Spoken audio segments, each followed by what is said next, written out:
The telemetry monitor tech notifies the nurse of the strip shown below.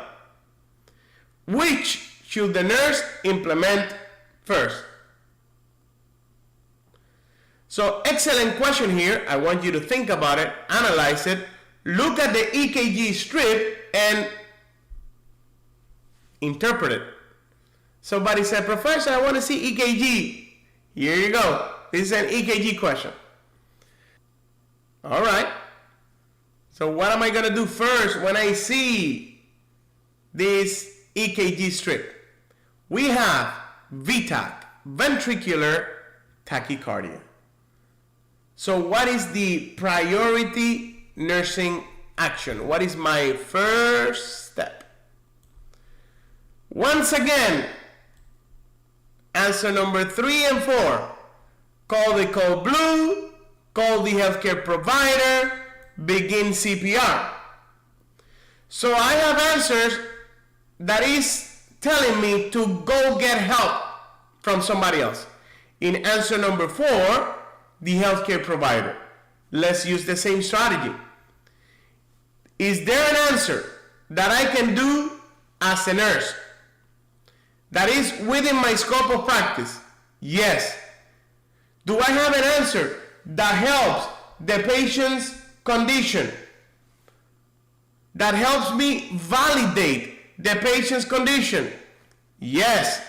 So if that's the case, do not call the doctor as the priority. Now, what do I have to do before I call a code blue? The patient needs to be in cardiac or respiratory arrest. Is my patient in cardiac or respiratory arrest? I don't know.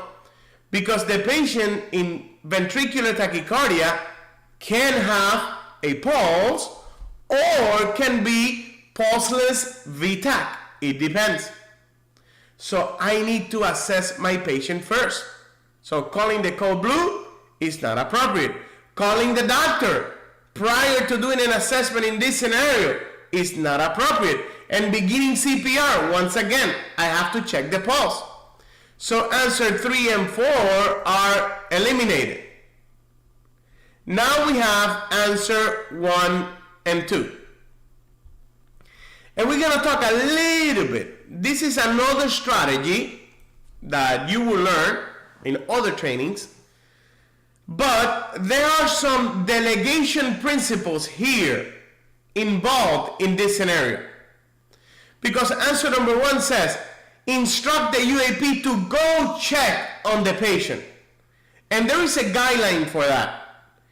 If there is any possibility that your patient is unstable, you cannot delegate nursing care to the UAP or the LPN if the patient is unstable. Therefore, answer number 1 is eliminated. The correct answer is answer number 2.